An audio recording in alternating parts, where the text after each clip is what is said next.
Warm, humid weather across much of the Northeast, but we have showers and thunderstorms going on tonight in parts of the Mid Atlantic and Southeast. We'll take a look at that, any severe weather risks that are out there, and we'll take a look at this upcoming weekend. All of that and a whole lot more on the Joe and Joe Weather Show on this Wednesday night, the 6th of July.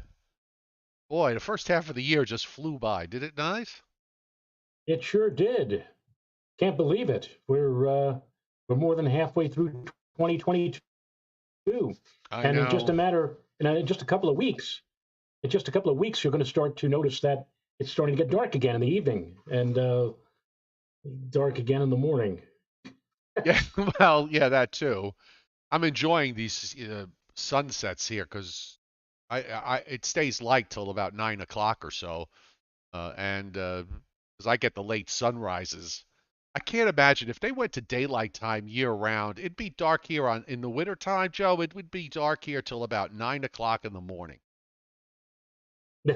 I mean, really, nine Well, o'clock in the you're morning. just going to have to you're just going to have to sit down and write Marco Rubio a letter and tell him how much you despise daylight time in the wintertime. Yeah, I do. I do. Yeah, well, I haven't seen it come up as a topic for conversation in the news world lately, so hopefully maybe it's sitting on somebody's desk and it'll sit on somebody's desk for a little while.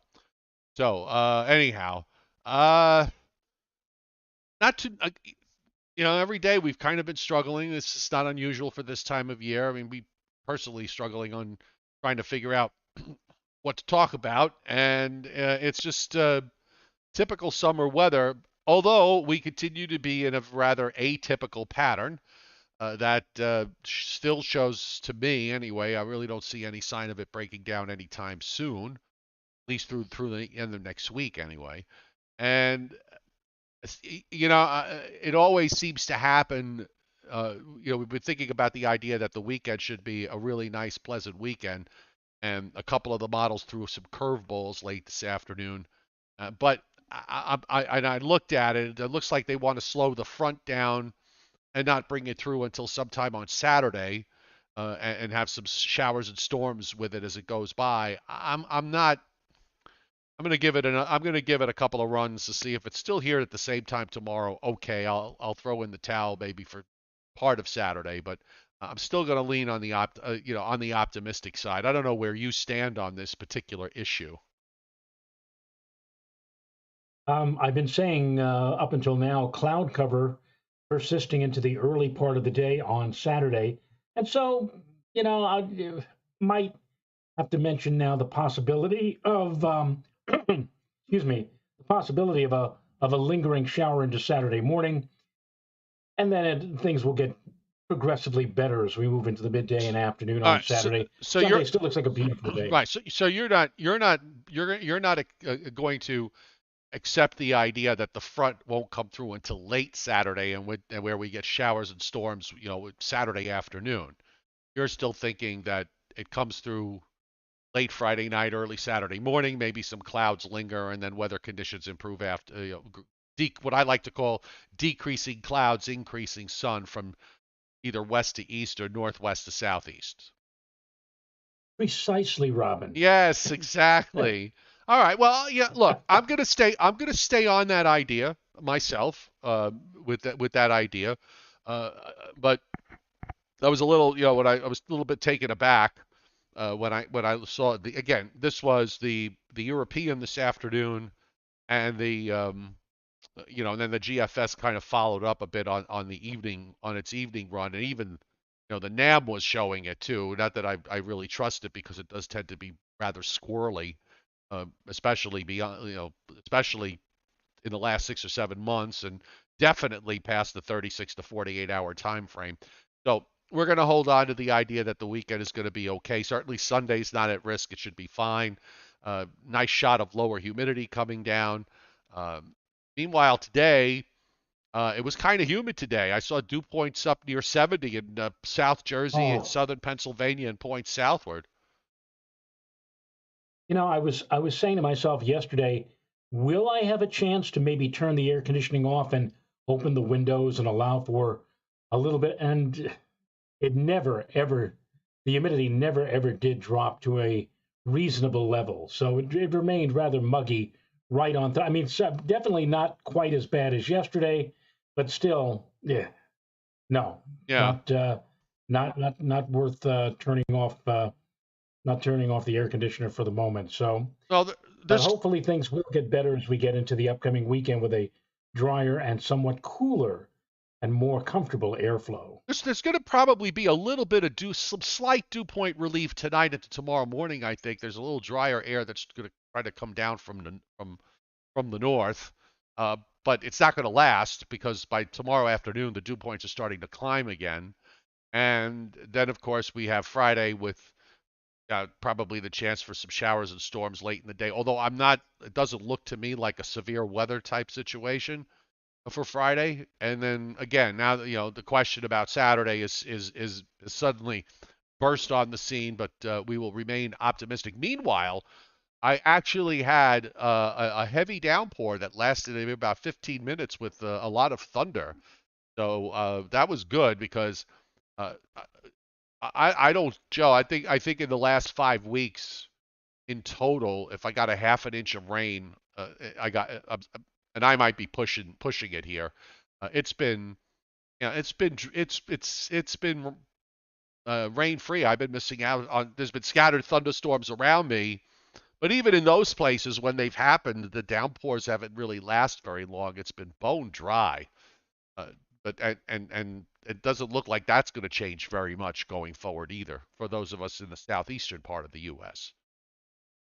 Well, it's been relatively dry here for the last few days. And in fact, tomorrow, I was thinking tomorrow we might see some showers maybe as soon as mid or late afternoon. But now, looking at the latest information that has come in, it would seem, at least from the GFS's point of view, that it may stay dry here tomorrow, Yeah. right on through tomorrow night. We may not see our first raindrop until maybe the end of the day on Friday, Yeah, and I, then more I didn't likely think Friday I didn't night. think rain was a risk for tomorrow. But just talking about the dew point relief, I got the northeastern satellite loop, and you can actually see there's upstate New York, not too far north of you actually, or actually not too far north of New York City. There's a fair amount of clearer skies there. And those clouds are moving from north to south. And of course, you still got this old frontal boundary left from yesterday. And you see where the lightning flashes are. There's some big thunderstorms going on in parts of Virginia, North Carolina, eastern Kentucky, Tennessee, and in West Virginia. That's where most of the action is in the in the northeast and mid-Atlantic states, anyway. Yeah, but I taking a look at some of the models this afternoon. It seemed to me, at least, that tomorrow clouds are going to actually have the upper hand. It looks like it's nice now, and it looks like drier weather is going to be pushing in with clear skies or clearing skies. But from what I saw, Joe, it seems to suggest that we're going to be seeing more in the way of cloud cover, especially from later tonight on to a good part of tomorrow. Now, in a way, that's not bad because with more cloud cover, we're not going to see any kind of searing sunshine, if you will, to go along Right. with the humidity. But the humidity, the dew points tomorrow, I mean, I'm not talking about oppressive, but they're still going to be in the muggy sector, I think, with dew points generally around or somewhere around like 60, 62 degrees. So not a great day coming up for tomorrow, but again, a day that could be conceivably rain free. By the way, I just pulled up the southeast and the southeast satellite view. I'm waiting for all the frames to load so we can see where all the lightning strikes are. You can see where some of them are at the beginning of the loop a couple of hours ago in western North Carolina. There you go. And right there's a cell. Come on, still trying to load up some missing frames here. But there's a cell just to the west of me, and then there's another patchy area of stronger storms moving southeastward. I'm hoping that holds together because if it does, I could get some nice pounding heavy rain during tonight, and hopefully it will keep me awake. And I'll switch over to the radar because the satellite's not behaving itself very well.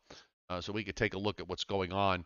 There's not much of anything happening in the Northeast. Clearly, we do have some downpours in Southwest PA, up in northern Maryland, and they're moving southeastward. You could see numerous severe thunderstorm warnings in interior North Carolina, South Carolina, into South Central Virginia. Uh, a few flash flood warnings up in parts of West Virginia, and those cells all seem to be moving toward the southeast. So again, I got my fingers crossed for me that that patch that's moving into eastern Tennessee holds together so that I could get some rain and I don't have to keep pouring gallons of water into my plants. By the way, I found out, I mentioned to you I got this plant that I bought at the farmers market. I found out what kind it is. It's a waterfall begonia, and it's supposed to attract hummingbirds, but apparently the hummingbirds haven't gotten the memo yet. Yeah, it takes time for hummingbirds to, I believe that they have their own system. And, for example, sometimes I'll let my hummingbird feeders run empty. And of course, then the hummingbirds stop coming. And what I did just a few days ago, I filled them up again. And I have three of them. So I kind of switched places with a couple of the feeders or, switched, locations. And, eventually one hummingbird will come by and stick its snout into one of the feeders, realize that, hey, it's filled again, and then we'll go off and tell the rest of the crowd. So give it some time. Maybe in a few days, a hummingbird wandering around will stumble across your brand new plant, and then word will spread quickly, and then you'll It's be loaded. happy to have. It's loaded with red flowers, so it should attract them. By the way, the wide radar view, there's a lot of showers and storms going on in parts of the plains, particularly up into northernmost plains across northern Montana again and into Wyoming. Those folks have been really getting so much rain and thunderstorm activity. The Storm Prediction Center has a slight risk of severe weather there. We've got two working severe thunderstorm watches in the east. We've got one in southern Ohio into West Virginia, another one in northeastern Kentucky. And by the way, it's 7:45 Eastern time, so if you're watching this on a replay, you'll know that the radars are dated, as are the satellite views and SPC's forecast. So you need to go to weather.gov to get the latest information about severe weather in your neck of the woods. Uh, I'm kind of on the edge of that slight risk for tonight. And then for tomorrow, SPC has a slight risk again in the same, basically the same area from central and southern Virginia into North and South Carolina and Georgia through Tennessee and Kentucky, with marginal risk around that. The northern flank of the marginal risk up into central Delaware and across Maryland, probably line is just north of Baltimore. And you still have another day of marginal to slight risk up in Montana and into North Dakota and South Dakota. So, again, another busy day up there in the plains. Day 3, which takes us to Friday into Saturday. A marginal risk, again, Virginia, Kentucky, Tennessee, into southeastern Missouri, all the way down into South Carolina, northeastern Georgia, and North Carolina. May eventually go to a slight risk in there somewhere. And once again, slight risk of severe weather across much of the northern half of Montana, with marginal risk extending up into the Dakotas. And they've got some severe weather risks indicated on there day 4 through and day 8. Day 4, eastern Montana, North Dakota into western Minnesota, and day 5 into the eastern Dakotas and over into Minnesota. So the SPC has some, they're looking at things in their long range perspective. And in terms of rainfall, we get the fresh WPC rainfall forecasts, and they're not really showing SPC, at least from the coastal plain, from the coastal areas from Maine down to the northern half of New Jersey, Joe, generally a quarter of an inch or less. Virginia, North Carolina, particularly eastern North Carolina, eastern South Carolina, southeastern Georgia, 2 to 3 inches or more in the next 7 days, and then another patch of heavy rains on the west side of the Appalachians in Tennessee, Kentucky, and into West Virginia, up to a couple of inches there, and also up to a couple of inches extending into the upper Mississippi Valley, still showing anywhere from a half inch to an inch and a half from Montana east across North Dakota and Minnesota. Still a little bit of action in the monsoonal areas in the Southwest, and the rest of the Southwest is mostly on the dry side. So I've got the 12Z GFS, which if you take a look at it uh, for tomorrow, actually shows a couple of scattered little showers in there, well inland, and then not really very much with the cold front on Friday. Uh, Most of what it generates is more down in southern New Jersey, southern Pennsylvania, down into Maryland and Virginia. Not much else with that front on Friday. And, at least on that run, the whole idea was that that front would go by. And there's some, let's see, this is Saturday morning, and no hint of anything other than high pressure building in. And, it certainly would argue that Saturday would be a fine day, Sunday would be a fine day, and right into Monday. But but but now on the latest run, on the very last run of the GFS, which is the 18Z, the European, which I'll bring up in a moment, from earlier today, started showing this.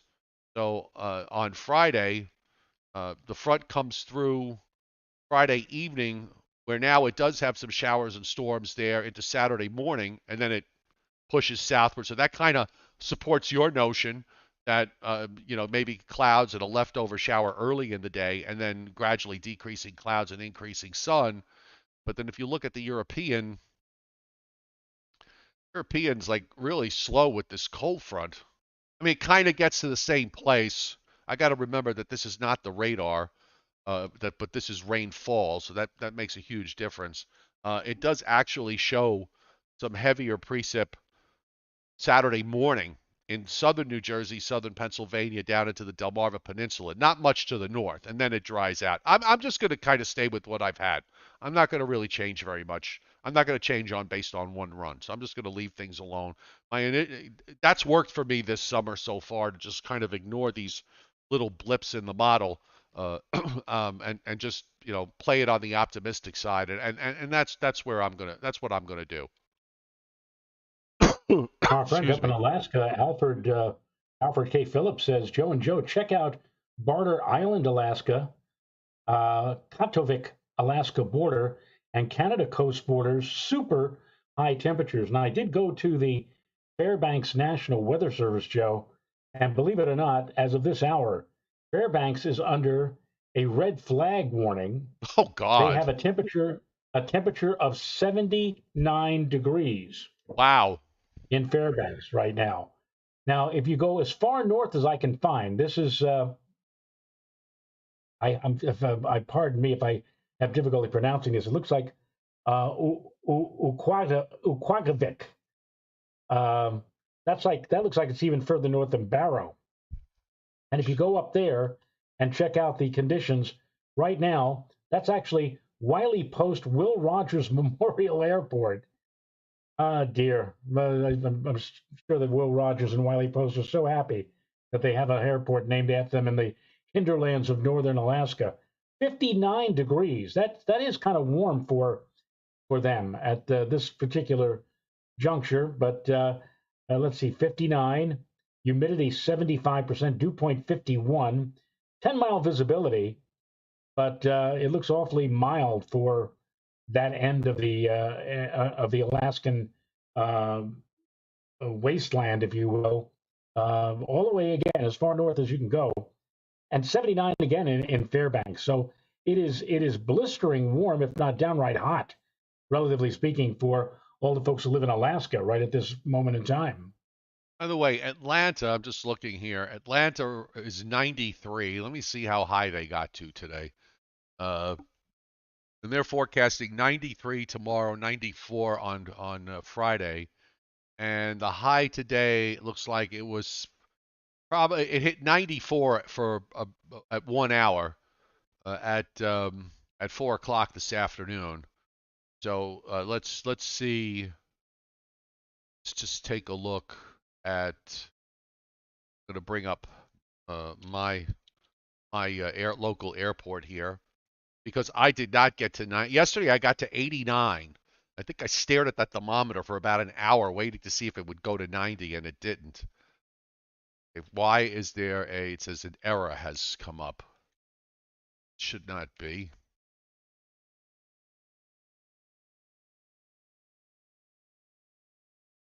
It's coming up error. Let's try it a different way. Oh, good Lord, have mercy on us. By the way, Robert Russo hitting Super Chat tonight before the show started. So, and I think he had to leave. So thank you, Robert, for hitting Super Chat.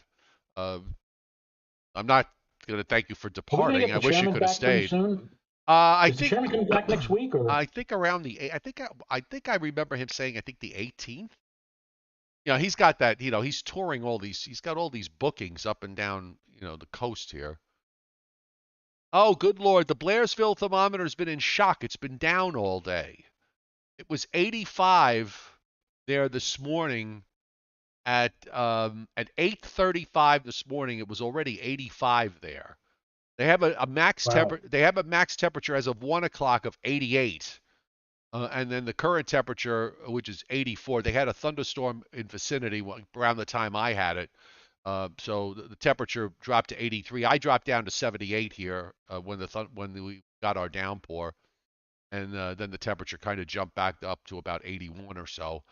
So I'll have to check later to see what the high temperature is. By the way, there's a lot of you can see where the heat is, at least in terms of the quote excessive heat, and the heat advisories that are up for Texas, central and northeastern Texas, northern Louisiana, central and northern Mississippi. In fact, northern Mississippi under excessive heat, as is western Tennessee into southern Missouri, southern Illinois, southern Kansas.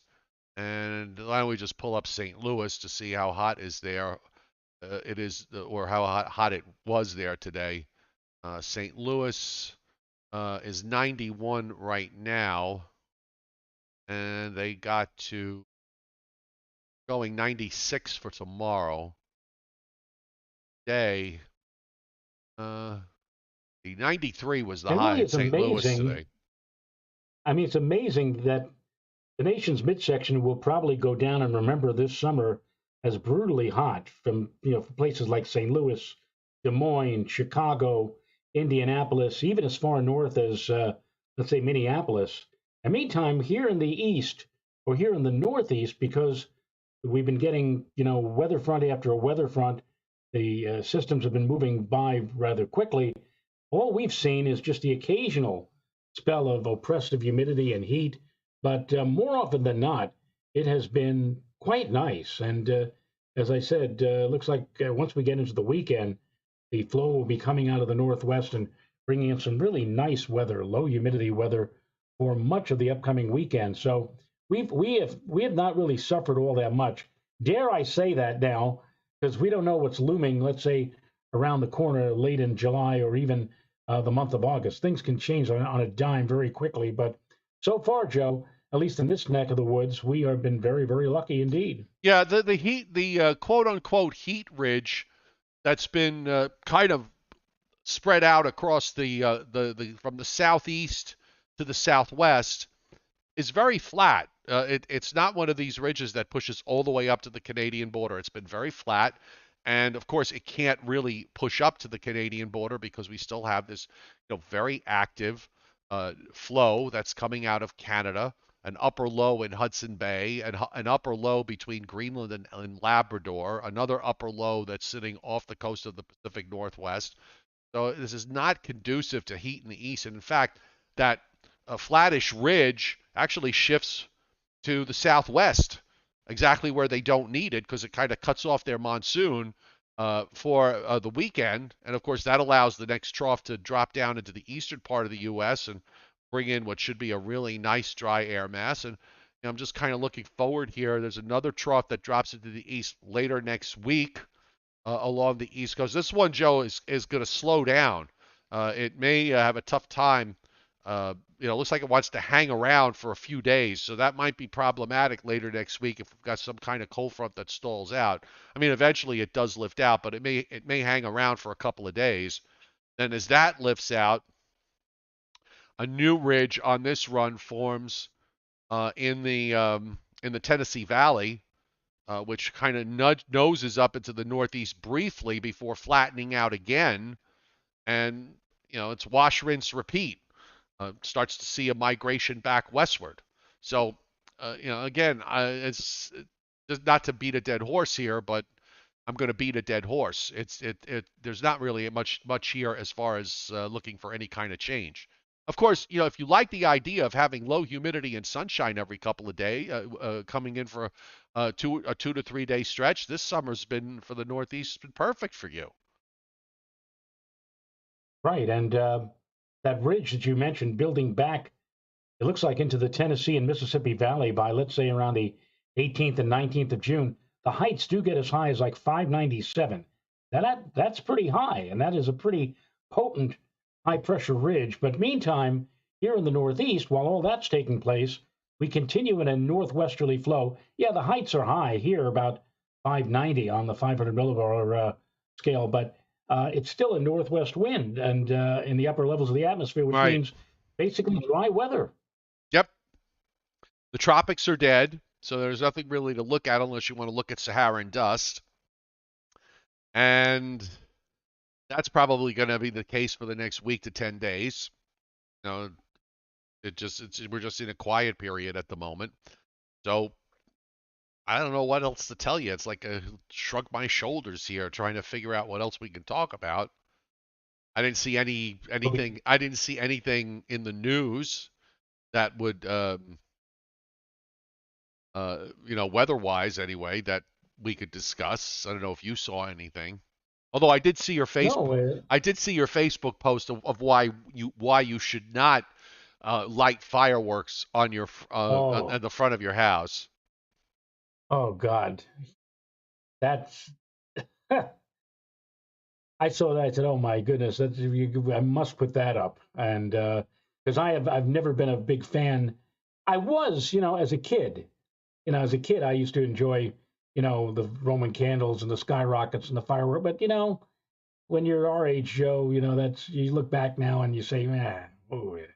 And what you're alluding to, that obviously was a video that was taken from somebody's door camera looking out over the out over the street, and people were like sitting on their recliners or whatever. Somebody was shooting off a couple of fireworks, and all of a sudden things just got totally out of hand, and people were fleeing for their lives. It was amazing. I wish I could show it on here, but I don't think I can. But Well, it's on Twitter. You could always bring up that page on Twitter. yeah, yeah, you go on Twitter, or you can go on my Facebook page, or page is Joe Rayo Weather, and you'll find it there. And it's rather frightening, to say the least.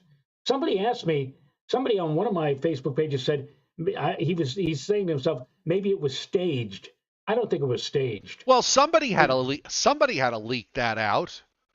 I mean, I would think if that happened to me, I certainly would not have taken it off the door cam and put it up on Facebook. Well, whatever. By the way, Until next. Birder Lady suggested, I don't know, it was in the news, the the heavy rains in Sydney, Australia. So I've got the GFS up for Australia, and the rains were supposed to abate today, and just judging from what the models are showing, they have. There's some kind of 992-ish low out at 36 south and about almost 37 south and 157 and a half east.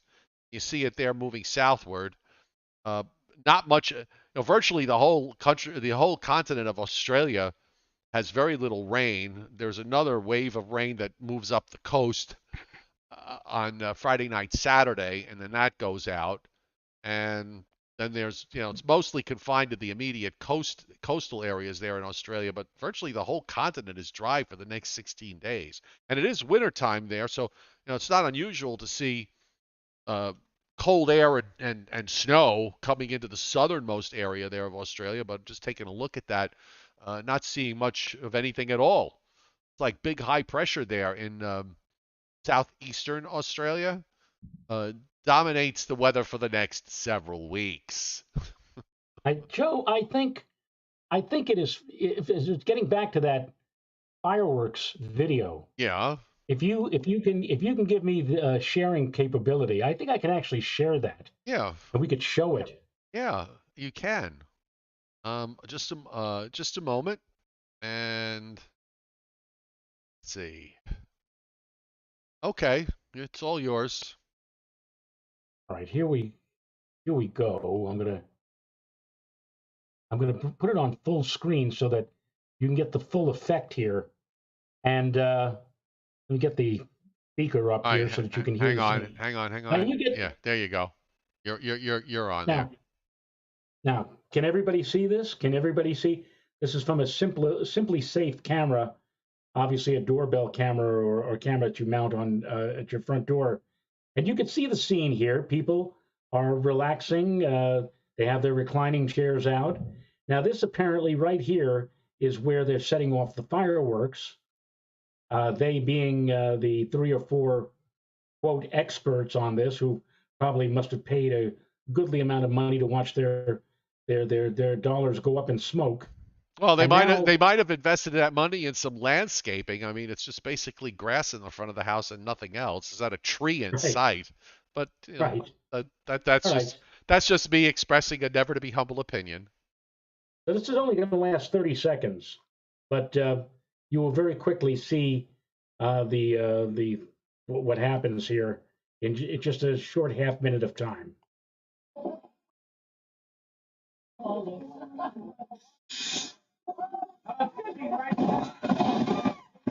You cannot take it in the ground. It's not going to work. Who did that? You got to put it in the shoe.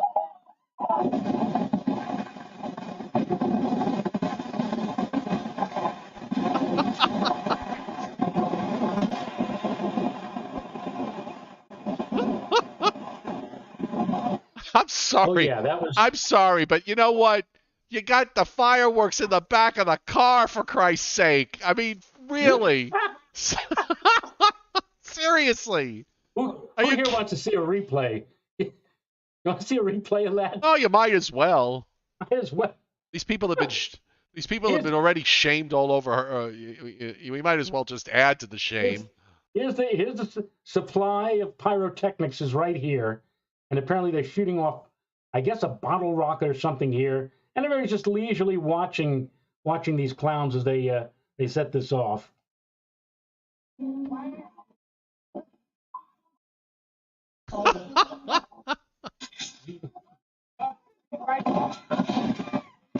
You cannot take it in the ground. It's not going to work. Who did that? You got to put it in the shoe.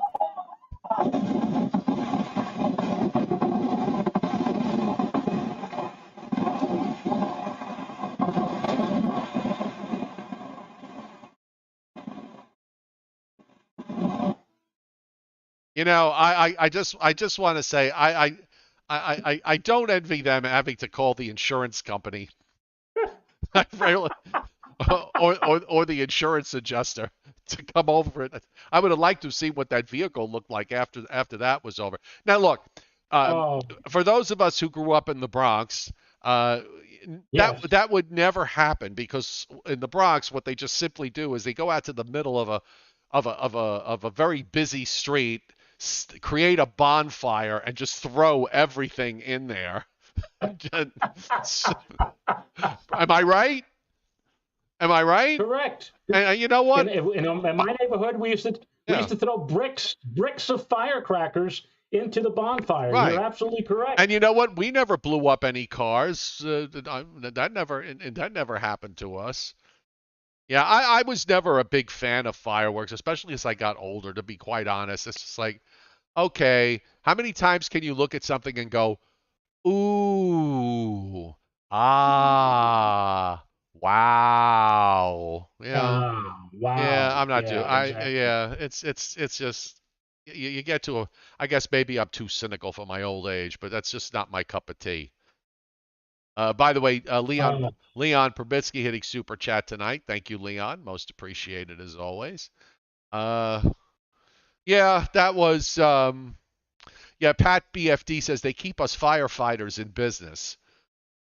Now, see um, down here, I mean, you can buy fireworks just about anywhere. In fact, when you go to Walmart, there's this big trailer that's set in the back of the Walmart parking lot during June into July, where you can buy all the fireworks you want. You can shoot them off wherever you want.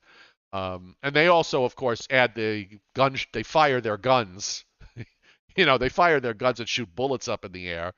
Although I would just casually and gently remind those people that those bullets that they shoot up in the air eventually have to come down someplace. So, I by the way, I never told you. I don't know if I ever told you this, but one morning, back maybe well, must have been maybe 7 or 8 years ago, I found a bullet in the bottom of my swimming pool right after the oh fourth. my. Yeah, somebody had shot a gun. I guess they shot it up in the air, and I'm thinking, and the bullet, landed in my swimming pool. So I of course got the bullet and I took it over to the police station and I said, I watched Law and Order SUV. You should be able to solve some crime now that you have the bullet. But that's about again, if you do fire a gun up into the air, that bullet does gravity does take hold, and eventually that bullet does have to come down, and it is possible that, although highly unlikely, it is theoretically possible that that bullet could land on Somebody. on somebody, and kill them Right. instantly. So, yeah, I'm not. Like somebody tossing a penny off the Empire State Building, you know? Didn't that happen? Didn't something like that happen? I've heard that. Yeah. Yeah, right. I don't remember things well anymore. Uh, okay, Joe, press the button. It will fire. He says, Alfred K. Phillips. Yes, it did fire. So anyway, But where did you get this? what's? Somebody. The executive producer just gave me this. She said we could talk about this Oh, if we you have a want. this just in moment. U.S. supercomputers for It's just weather and climate get major. Yeah, you know what? The Weather Service is probably one of the few uh, uh, places where they actually still use these old supercomputers from like the 1980s to uh, to run their models. it says the twin Hewlett Packard Enterprise HPE Cray supercomputers Yeah, the called craze. Dogwood and Cactus are named after the flora native to their geographic locations in Manassas, Virginia, and Phoenix, Arizona, respectively.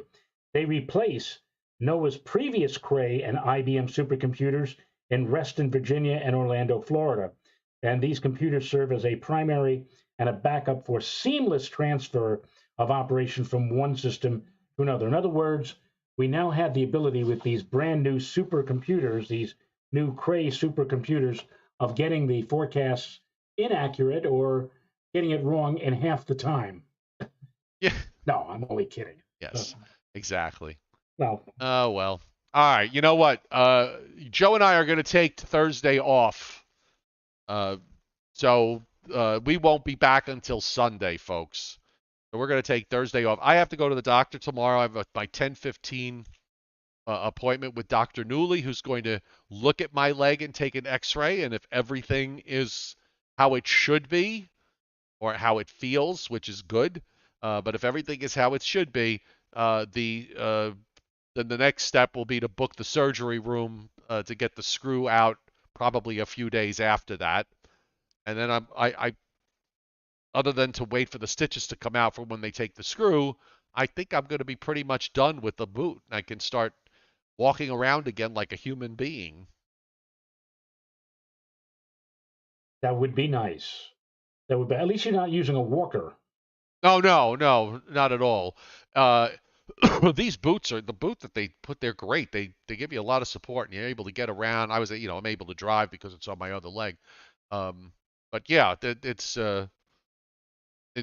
I can't imagine if I had to have like in the old days with the old uh, casts that they used to put on. Uh, I would basically have been confined to my bed for 6 weeks. I just could not have Wow. imagined doing that because it's hard enough with this on because I really can't go anywhere and do anything.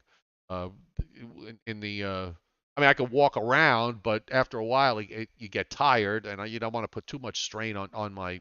I don't want to put too much strain on my foot. I've also been very paranoid the last few days because I keep thinking, I got the doctor's appointment on Thursday. The last thing I want to do now is injure myself, re-injure the Yeah. same foot or possibly injure the other one.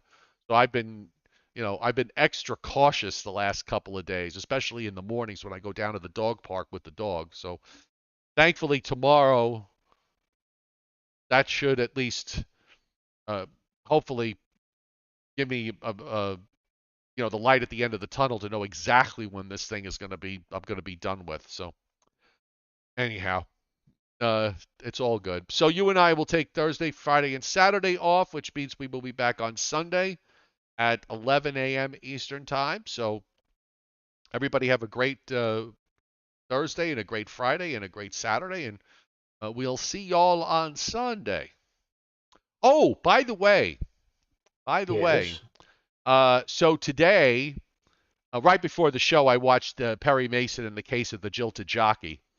Uh, so for those of you who follow me on Facebook, I have been celebrating my Perry Mason binge watching by putting up pictures of women in hats. The more ridiculous looking the hat, the better.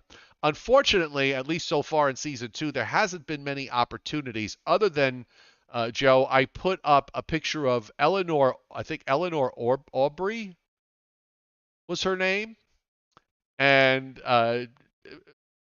you may remember her as Oliver Wendell Douglas's mother on Oh, yes. yes, and she also was uh, the inspiration for and the voice of the stepmother in Disney's Cinderella from the 50s and Maleficent from Sleeping Beauty. And in fact, if you look closely at the characters, they actually were drawn from using her as a model for both characters.